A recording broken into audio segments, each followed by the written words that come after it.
अब गुड़िया इसमें से क्या निकलेंगी? जड़ें निकलेंगी। इसके बाद ये कायिक वृद्धि करेगा। क्या करेगा गुड़िया? ये कायिक वृद्धि करेगा। कौन? गेहूं का पेड़। कौन करेगा? फिर इसमें फल आ जाएगा। फिर इसमें क्या आएगा गुड़िया? कि सर गेहूं में फल आता है? हाँ, नाम भी लिख दूं। कौन सा फल आएगा? फल का नाम भी लिख दूं, कैरीओप्सिस।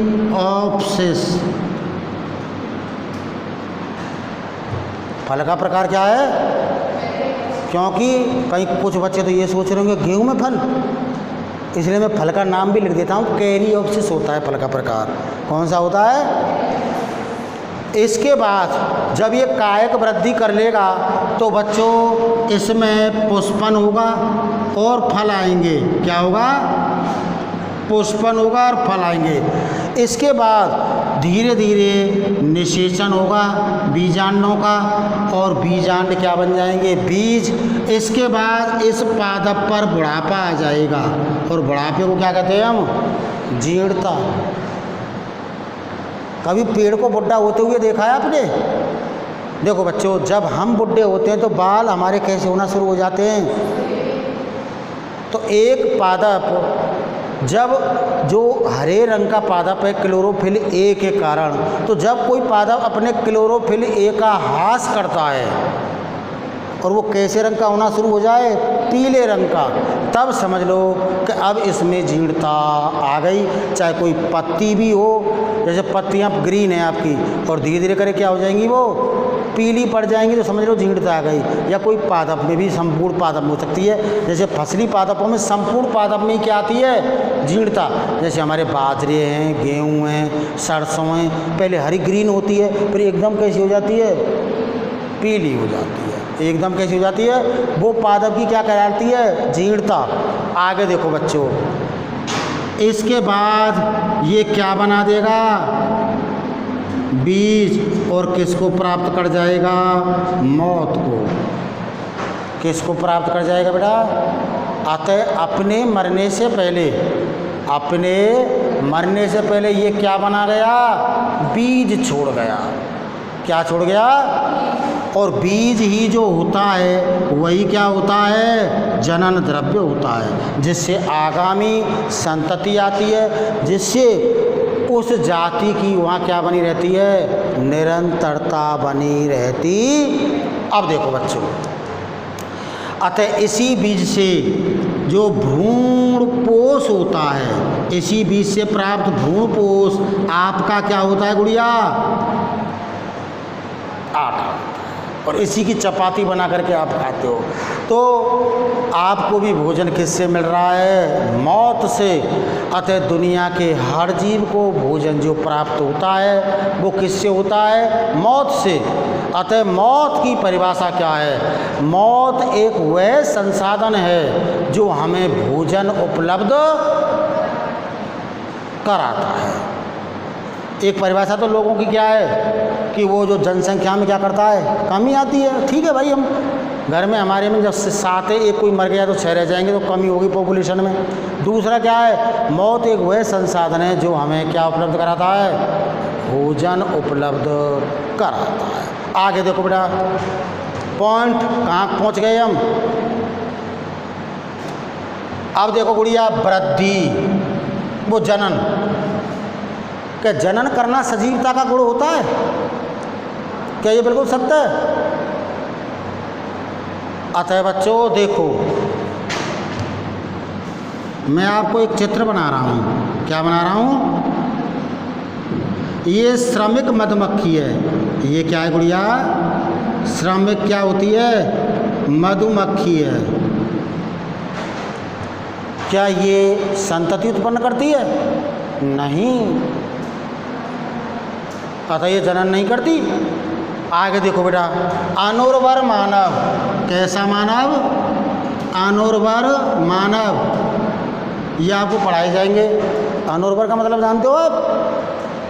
लोकल भाषा में बता दूं, हिजड़ों को कहते हैं। क्या हिजड़ों की संतति होती है? खच्चर नाम सुना होगा। तो क्या खच्चरों की संतति पैदा हो जाती है? नहीं। अतः खच्चर भी जीव है, अनुर्वर मानव भी जीव है, और आपकी ये मधुप भी क्या है? जीव। ये संततियाँ उत्पन्न नहीं करते। ये पहला चैप्टर है तुम्हारा, पहले चैप्टर में पढ़ाऊंगा इसको। अतः गुड़िया ये जनन करना सजीवता का प्रमुख लक्षण नहीं है। अब इसमें और प्रॉब्लम आएगी, दूसरे पॉइंट की तरफ बढ़ेंगे जब, और वो पॉइंट कौन सा है गुड़िया? ग्रोथ, वृद्धि। क्या वृद्धि करना सजीवता का लक्षण है? नहीं है। देखो गुड़िया कैसे कि मानते हैं ये कोई धोरा है, ये क्या है गुड़िया? और धोरा कहते हैं रेत के टीले को, रेत के। चिंता मत करो, किसी शब्द से घबराना मत, क्योंकि मैं खुद यहाँ की भाषा को जानता हूँ, क्योंकि मैं भी खुद यहीं का हूँ। भले मैंने यहाँ सेवाएं मेरी नहीं दी हों, भले मैंने यहाँ पढ़ाया नहीं हो, पहली बार आप मुझे देख रहे हो, लेकिन मैं हूँ कहाँ का? यहीं का हूँ, लोकल हूँ मैं। अतः भाषा मेरी अलग नहीं जाएगी। धोरा कहते हैं बच्चों रेत के टीले को। ये रेत का टीला है, ये रेत का क्या है? टीला है। अब देखो गुड़िया अंदर से देखो इसको, ये अंदर वाला भाग है। तेज विंड चली, तेज हवाएं चली, या धूल भरी आंधी चली जैसे पश्चिमी राजस्थान में, तो इसके ऊपर रेत के कण और जमा हो जाएंगे, इसके ऊपर रेत के कण और जमा हो जाएंगे। तो यहाँ बहन जी क्या कर गया ये? तो निर्जीव भी वृद्धि करते हैं। अब देखो गुड़िया जैसे ये कोई बादल है, ये क्या कोई? आप मेरे से पूछोगे नहीं बादल क्या होता है? बादल किसे कहते हैं? क्या देखे गुड़िया? संघनित जलवाष्प को क्या कहा जाता है? बादल कहा जाता है। संघनित जलवाष्प को क्या कहते हैं गुड़िया? तो ये कोई बादल है, अब इसको बारिश करनी है, तो जैसे ही दबाव का क्षेत्र बनेगा तो गुड़िया ये उस दबाव के क्षेत्र में प्रसारित हो जाएगा। जैसे तुम क्या कहते हैं कि धुरवा लगो, अब तुम भैया आवेगो, फैल जाएगा एकदम चारों तरफ। क्या करेगा? फैल जाएगा, बहुत बड़ा हो जाएगा। तो बादल सजीव है या निर्जीव है? फिर भी क्या दिखा रहा है? अब देखो गुड़िया इस वृद्धि में जो अच्छा पॉइंट है, वैसे वृद्धि दो युग्मी लक्षण होते हैं। वृद्धि के दो युग्मी क्या होते हैं? लक्षण होते हैं। अच्छा अब देखिए कैसे, ये भी आपको दिक्कत देने वाले हैं युग्मी लक्षण जो होंगे। कैसे? इसका मतलब आज तुम जान गए कि मौत तो बहुत अच्छी चीज़ होती है, मौत तो बहुत अच्छी चीज़ होती है, भोजन उपलब्ध कराती है। और हम मर करके कहाँ जाते हैं? उस चीज़ को छोड़ दो कि ईश्वर होता है, विज्ञान नहीं मानता इसको। हम कोई नहीं मौत होती हमारी, हमसे उत्पन्न होने वाली संतति ही हम स्वयं होते हैं। जनन की ये परिभाषा हुआ है कि मुझसे उत्पन्न होने वाली संतति मैं स्वयं होता हूँ। ठीक है? या जनन वो प्रक्रिया होती है जिसमें आनुवांशिक पदार्थ की क्या होती है? वंशागति होती है। क्या होती है? आगे देखो गुड़िया कि गुड़िया ये एक कोशिक जीव है, ये कोई एक कोशिक जीव है। क्या देखें? एक कोशिक जीव, वे जीव जो मात्र एक कोशिका के बने होते हैं। किसके बने होते हैं? अब ज़रा देखते हैं हम, ध्यान रखना। यहाँ जीव संख्या कितनी है? जीव संख्या कितनी है? एक। इसको जनन करने का अधिकार कब मिलेगा?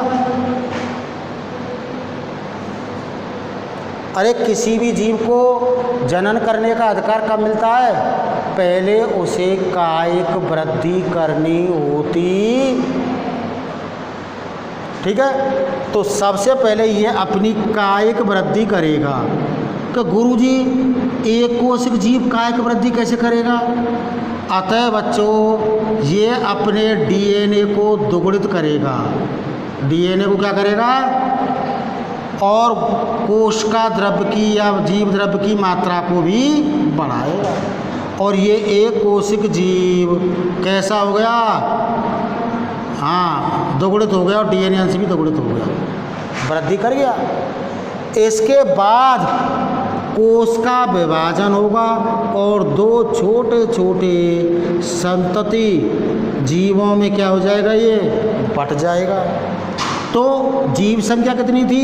एक, अब कितनी हो गई? अतः किसी जीव द्वारा अपनी संख्या में वृद्धि करना जनन कहलाता।